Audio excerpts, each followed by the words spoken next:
సోదర సమానులు శ్రీరాములు సార్ గారికి, సోదరి సమానులైనటువంటి చంద్రమ్మకి, తర్వాత జానకి మేడం గారికి నా యొక్క నమస్కారాలు. మరి ఈ యొక్క పూర్వ విద్యార్థుల ఆత్మీయ సమ్మేళనం సందర్భంగా 23 సంవత్సరాల తర్వాత మళ్ళీ వాళ్ళ పిల్లలతో కలిసి మళ్ళీ ఈ యొక్క కార్యక్రమానికి వచ్చి చూస్తుంటే మాకు మీరు ఇంకా పిల్లలాగే అనిపిస్తున్నారు. పిల్లలు అయినట్లు లేరు, ఇంకా మాకు పిల్లల్లాగే అనిపిస్తున్నారు కానీ పెద్దల్లాగా అనిపించడం లేదు. సో ఇంత 23 సంవత్సరాల తర్వాత మీరు ఇంత అభిమానంతో, మా మీద అభిమానంతో టీచర్లు గుర్తు, ఈ కాలం వేరు. అసలు టీచర్ ఎదురు పడితే కూడా మాట్లాడనటువంటి పరిస్థితులు ఉన్నటువంటి ఈ యొక్క సమాజంలో 23 సంవత్సరాల తర్వాత సుదూర ప్రాంతంలో ఉన్నటువంటి బెంగళూరు, హైదరాబాదు, సో దూరం ఉన్నటువంటి వాళ్ళందరూ కూడా మమ్మల్ని గుర్తుంచుకొని ఈ యొక్క కార్యక్రమం ఇంత పెద్ద ఎత్తున చేస్తున్నారంటే చాలా సంతోషంగా ఉంది. అసలు మేము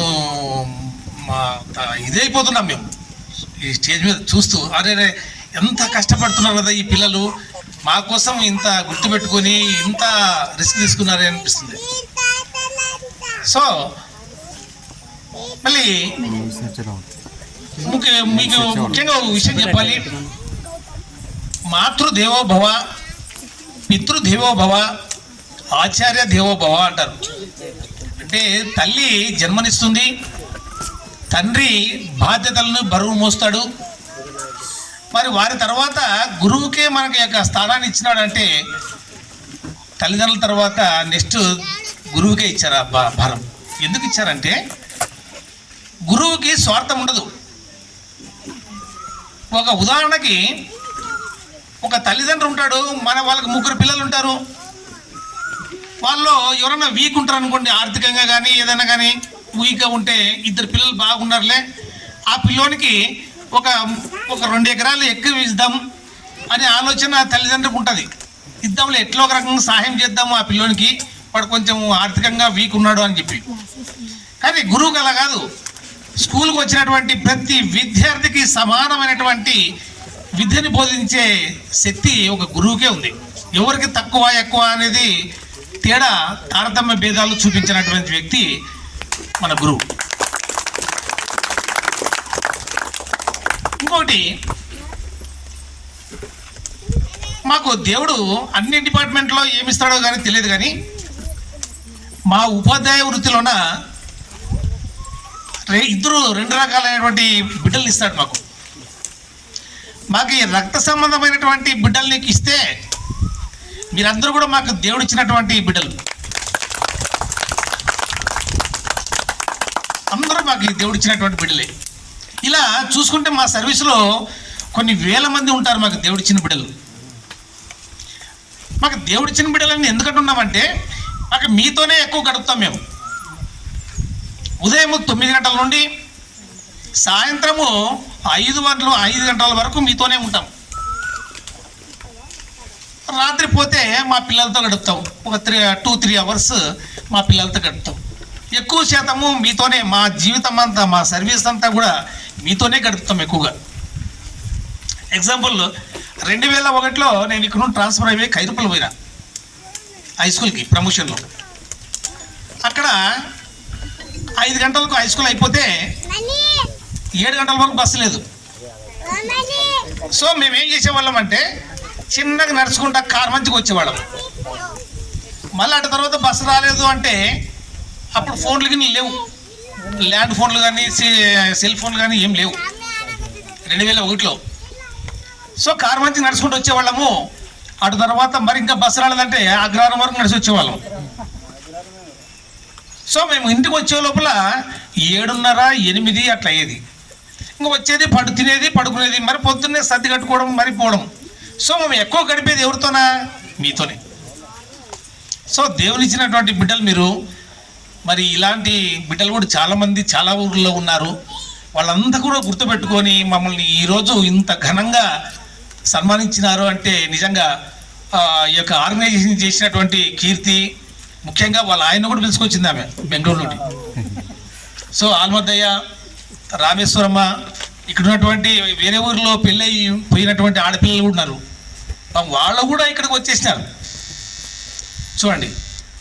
మరి ఇలా చూసుకుంటూ పోతే ఎంత ఈ కాలంలో టీచర్లకి చాలామంది, కాలం మారింది, కాలంతో పాటు సమాజం మారింది, సమాజంలోన పిల్లలు కూడా మారిపోయినారు. అసలు కొడితే కూడా పోయి పోలీస్ స్టేషన్లో పోయి రిపోర్ట్ చేసే పరిస్థితి ఉంది టీచర్ల మీద. నేను నందవరంలో పనిచేసినప్పుడు ఒక టీచర్ మీద ఒక ఆయన పోయి నందవరంలో పిల్లోడు పోయి స్టేషన్లో రిపోర్ట్ చేసినాడు, నన్ను కొడుతున్నాడు. కొట్టే బాధ్యత, సరైన బాధ్యత ఒక టీచర్కే ఉంది, తల్లిదండ్రుల తర్వాత టీచర్లకే ఉంది. ఎవరైతే పుట్టి పెరిగిన ఒక 5 సంవత్సరాల తర్వాత 25 ఏళ్ళ వరకు ఎవరైతే బాగా కష్టపడి చదువుతాడో మిగతా 75 సంవత్సరాలు వాడు హాయిగా ఉంటాడు. చదువులో ఉన్నటువంటి విలువని మనల్ని ఎక్కడ తీసుకుపోతుంది. ఈరోజు అందరూ చెప్తున్నారు, నేను యశోద సూపర్ స్పెషాలిటీ హాస్పిటల్లో నేను పనిచేస్తున్నాను, లేదా ఇక్కడ బెంగళూరులో కీర్తి వాళ్ళ ఆయన పనిచేస్తున్నాడు, కీర్తి పనిచేస్తుంది, రామేశ్వరం కూడా హైదరాబాద్లో పనిచేస్తుందంట.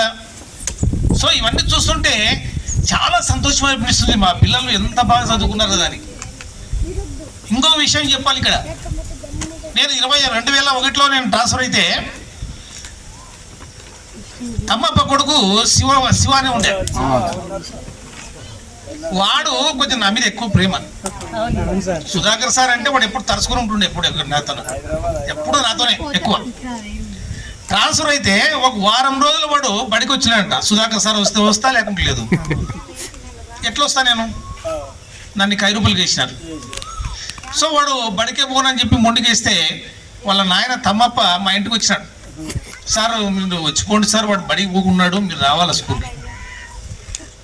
ఎట్లా వస్తున్నప్ప, నేను ట్రాన్స్ఫర్ అయినాను కదా అంటే, ఎట్లో గట్లా సార్ రావాలా, ట్రాన్స్ఫర్ అయిన తర్వాత రాకూడదు, నేను అక్కడ పోవాలా.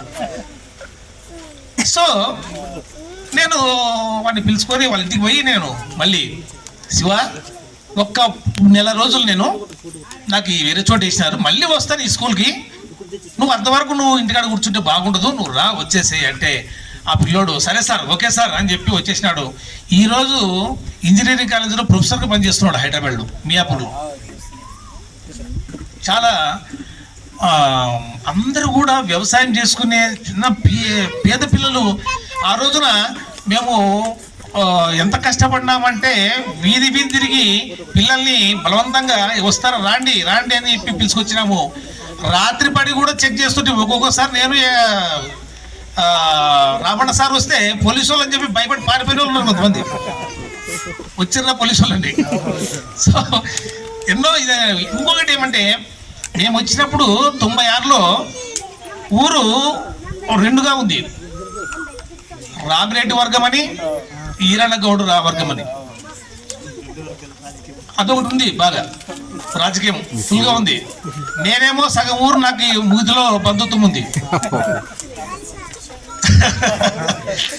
సో ఈరన్నగౌడు కూడా పాపము నాకు వేరే విధంగా పరిచయం అయిపోయి బావ అనుకుంటా.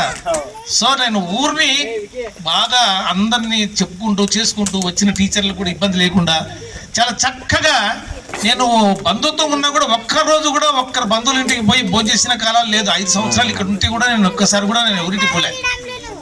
రామకృష్ణారెడ్డి మాకు చిన్న ఆయన అయితే కూడా ఆయన రమ్మంటే కూడా పోలేదు నేను. సో పోటీపడి పనిచేస్తున్నాము.